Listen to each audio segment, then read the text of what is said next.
The student council. Flashback to sophomore year. Just try it, Wyan. It might be fun. That's what Effin always says when she wants you to do something with her. It was the beginning of your second year as sophomores. The first year was okay, a little bit boring, but okay. And Effin was your best friend, who somehow convinced you to go to high school with her and join some clubs. You knew Effin since kindergarten. You always thought of her as being a little too emotional, to be honest. I mean, she actually started tearing up at the sight of a dead mouse. In the 7th grade, for the first time, you got separated into different homerooms. She met some new friends while you met yours. You remembered how on weekends she would go to the mall with her companions, and you admit you felt a little left out. Then in the 8th grade, you were put into the same class together. She told you about this high school her friends were planning on going to, called it Gracefield Academy. You nodded. She pleaded with you to join her. It took her a week to convince you. You were fine with just going to the same school as her, but meeting her new friends, no, you weren't fine with that. A little toxic trait about yourself, you don't like meeting other people. You could come off as cold-hearted at first impression, and you would just leave it alone. It's not like you cared about what other people thought. Then, as she was giving you a slide presentation on why you should go to her high school, she started saying the word please so many times you got a headache on the spot. Fine, you had said loudly. I'll go to Gracefield Academy with you or whatever. Just please stop asking me. Wait, really? She wondered. You nodded slowly. You couldn't believe you were doing this. To think you cared about her that much. Seriously, when did you become so soft? I love you, Wyan, Effin replied as she started hugging you so tight you almost suffocated. Thank you so much. Yeah, you're welcome, you said, peeling her off of you. After you applied together, you got your acceptance letters and graduated from junior high. Freshman year, as I said before, was boring. You did meet one of Effin's friends, though. You believe her name was Gilda, and you remember she had these round and really shiny glasses that tinted every time she spoke. She was pretty friendly, sitting with you at lunch sometimes, but that was it. Nothing really major happened, not until the second year. This was where you were now. After you joined some clubs, such as photography and chess, she had stopped pestering you about extracurricular activities. Student council elections were also around the corner, and Effin was begging you once more. This time to vote for her friend. Effin, who is your friend? You asked her skeptically. You only knew Gilda, and she doesn't seem to be the type to run for school elections. You don't know him, but if you did, trust me, you'd probably fall for him, Effin explained. What? You inquired. Okay, first of all, I don't even know what the hell he looks like. Second, he's probably not even my type. And third, I don't think I want to meet him. Alright, forget I said that. But what I'm trying to say is, maybe you should vote for him. He does have a good mindset and can lead at school.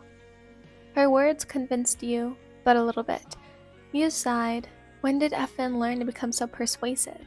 Okay, I'll vote for your friend. Just show me a picture of him first, you stated. Effin smiled and opened her phone. It was a picture of a boy with white hair and blue eyes. Who's he, Jack Frost? You said sarcastically, but as you looked at the photo, you remember this time last year when he helped a child walk down the street one morning. He seems capable, and I think I've seen him at school assemblies before, you said softly. Yes, thank you, Wyan. I knew I could count on you, Effin exclaimed before heading to class. Fast forward to school elections. His speech was actually convincing. You voted for him for Effin's sake, and he won by a landslide. But the week after that was when the crazy stuff started to happen. So we're gonna switch to Effin's POV. Alright, so we have our treasurer, our vice president, and publicity commissioner. Norman said. He appointed Emma, Ray, and I to work with him. But we still need our secretary, Emma stated from behind him. Ray, do you know anybody? The raven-haired boy shook his head. No. Wait, actually, I know someone who fits this job perfectly. You don't know them, but you're gonna love them, I said excitedly. Just give me a day and I'll convince them to join. I ran out of the student council and raced to Hwayen's house. Just as I suspected, she was right about to open her door. Hwayen! I screamed. They jumped immediately. They immediately turned around and started walking toward me. Finn, stop jump scaring me like that. I swear, next time you try doing that, I'm gonna get a heart attack. Sorry, but one more thing, I said, getting their attention. What now? They replied. Join the student council with me, please, I answered. They opened their mouth to protest, but I continued. That boy you voted for, the white-haired one, chose me for publicity commissioner, I started. And we need someone for the secretary position. You're the perfect person. You have a sense of responsibility, and you take down notes fast. Your handwriting is a little messy, but as long as you can read it, it's fine. Also, Hwayen, you do need to start meeting new people. I know you don't like it, but it's for the best. They smiled, which was the last reaction I expected from them. I don't know whether I should be flattered or offended, but it's for the good of my well-being that I'll do it. I was surprised. Really? Wow, that was way easier than I thought it would be. I murmured. Tell your friend that I accept the proposition before I change my mind, Hwayen said. I quickly texted Norman. Alright, our first meeting is tomorrow at lunch. Also, all our free periods will be in the council room, and we will have other stuff to do there after school, I said before running off. Remember what I said last week about how if Hwayen ever met Norman, they would have fallen for him? That was kind of a lie, just to intrigue them into joining. He wasn't their type to begin with. It's the treasurer they would have feelings for. But it's not like I would say that to them. They would have killed me if I did. Time skip to the next day. Hwayen's POV. 12:15 p.m. Lunchtime. Well, here goes. Finn waited for you outside of your history class, and you walked together to the council room. Are you ready? She whispered. You shook your head frantically. No, I'm not. You whispered back, leading up to what is about to happen. But actually walking there was terrifying. Finn opened the door and walked in. You stood outside as you heard her speak with some people. You heard a boy's deadpanning voice and a cheery girl's voice. Hwayen, they want to meet you, Finn said from inside. You took a deep breath, opened the door, and walked inside. The president, or the white-haired boy, was sitting on a wooden desk outside a window, while Finn and two other people were sitting on two couches, with a glass table in the middle. You must be Hwayen. Finn told us all about you, he said. I'm Norman. I see, you replied. Why did you think this was scary at first? You looked at Finn, and she was currently chatting with the orange-haired girl. The girl then looked you over and waved. Hi, Hwayen, I'm Emma, she said happily. She had a contagious grin, and you tried your best to smile back, even if it was a bit forced. You still felt weird in a new environment. And this is Ray. She used her thumb to point at the boy next to her. He had unkempt, messy black hair that stood up. He raised his hand as a greeting. You completely regretted joining. You have Jack Frost, Alfalfa, and Hot Topic all in one room. No wonder Finn is friends with them. You were getting ready to leave and never look back when Finn stood up and dragged you back. Hwayen, you already agreed, so just give them a chance, she whispered. You rolled your eyes. You muttered, Fine, but you owe me. Alright, so the student council is now all assembled, and Hwayen, we welcome you with open arms, Norman said. Your first meetings were just icebreakers, honestly. You played Uno, and you won 2 games. You learned about the other student council members, minus Finn. For example, Norman has an internship at a local hospital during the weekends. He's extremely polite to everyone and is also the president of the chess club. Emma does babysitting. She's also part of track and field, and she's really supportive. Ray is a different story. You don't see him in any clubs, and he mostly just hangs out around the local library, shelving books and scanning barcodes. He has a part-time job there, and spends his free time tutoring other students as well. Ray doesn't seem to be the nice-to-everyone type like Emma is. He's mostly reserved and keeps to himself. He doesn't show a lot of personality traits, and comes off as rude sometimes, but there are mere moments where it was proven that he has a heart. For example, when he volunteered to read to children fairy tales. As your publicity commissioner, I will be in charge of assignment 1, what exactly we will be doing for the school newspaper, Effin stated. It was your first actual meeting, and she was in charge of it. You all looked at her. The student council will be doing our first article, and after that, the journalism club will do the rest. So, I was thinking, our secretary can help write, she added instantly. You looked at her. Why was she putting you on the spot? But then you realized the answer just as quickly as you turned to her. She wants you to socialize. The girl named Emma rose her hand. Ooh, Ray can help in taking pictures, she said. You're in photography, right? The boy put down his book. You glanced at the title he was reading, A Midsummer Night's Dream by William Shakespeare. Yeah, but it's only a hobby, he replied. I only do it for fun. What did you get yourself into? Here was a group of people who seemed to be friends for quite a while, with one outlier in the midst of it. The universe just adores you, doesn't it? You realized you zoned out until Effin tapped you on the shoulder. Hey, Wayne, you still here? She said. You snapped and answered. Yeah, sorry, what are we doing? We're discussing what we're doing for our assignment. Ray decided to be our photographer, so you'll be working with him. Emma summarized. Great. You're going to be stuck with Hot Topic for this week. This couldn't get any worse. But it did. There was a sudden pouring of showers as you spoke, and it looked like it wasn't going to let out anytime soon. Effin had flute classes today, so you couldn't ask her for a ride. You silently cursed when you realized that you didn't pack your umbrella. You couldn't blame yourself, for you didn't expect it to start spontaneously raining. Norman and Emma left at the same time before going their separate ways. Hope you get home safely, Wayne, Effin said, waving at you. Sorry I wasn't able to take you home, but who knows, maybe another opportunity will open up for you, she said vaguely. What does that mean? Effin waved goodbye once more before leaving. That just left you and Ray together in the now quiet council room. Well, this is awkward. You proceeded to sit opposite of him on one of the couches. You took out your book and started reading.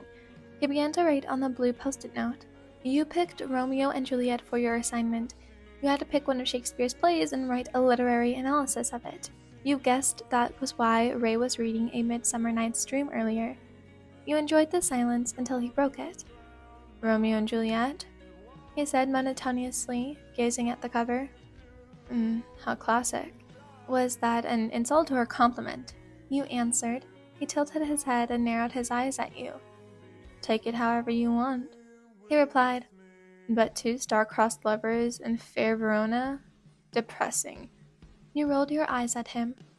It's a tragedy for a reason, Cyclops, you said. He ignored your last bit.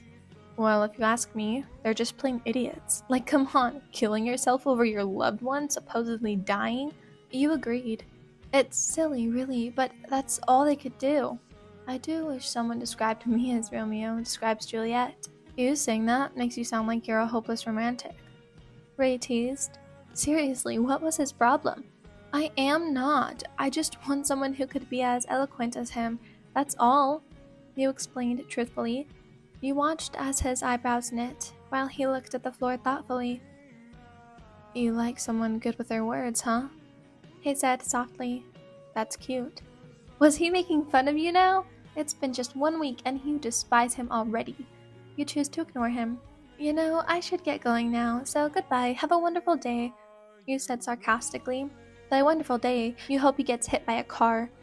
You picked up your bag, standing. However, his words stopped you from leaving. With this weather? He replied doubtfully. You'll come down with a cold, or worse, have to stay home from school. You turned back to him. He was now standing up as well. It's fine, I don't care about the consequences anyway. He ran his fingers through his hair before speaking. He completely disregarded your entire sentence. I noticed you forgot your umbrella, so I have a proposition. I'll share mine and we can walk home together. Or just to your house. Does that sound good? Ray said. That doesn't seem bad. You won't become sick and after, you can just never look back on this event again. Fine, I accept, you said. You couldn't believe you were actually walking home with this jerk. You smiled and went out of the student council room doors. You looked at your phone. It was currently 4:10, so you had some time. The cloudy skies overcast a gloomy mood as you strolled out of the school campus. He brought out his umbrella, and you quietly walked on the street under it. "So, you're YN, right?" he stated, looking at the passing cars. His hands tightly gripped the umbrella handle as you passed the shops on your right. "Effin told us about you back in 7th grade. I'm surprised we've never met you before." "We were in different classes, and Effin asked me to come here with her to this high school," you answered. You looked the other way, unable to make eye contact with him. An air of quietness fell upon you. He broke the silence once more, speaking out of the blue. "Romeo and Juliet is one of my favorites, actually," he murmured. "I'm sorry if you took it the wrong way." You smiled, but didn't let him see it. The rain magically stopped, and a single ray of sunshine pierced the clouds. "It's alright, I know you mean well." Finally, you reached your house. You were under the porch, and you opened your door, ready to go inside. You were about to leave and say goodbye until you heard him say, "Wait, you forgot this," Ray muttered while on the porch steps. He took your hand gently before slipping a piece of paper into your palm. He left while waving. "See you tomorrow, YN." You waved as well before dropping your book bag. Confused about what just happened, you walked up the stairs to your room. You opened your hand, and inside was a slightly crumpled folded piece of paper. So that's what he was doing, you thought, remembering his sky blue post-it notes. You raised your eyebrows in curiosity. You carefully opened it, and in black gel ink was Ray's phone number.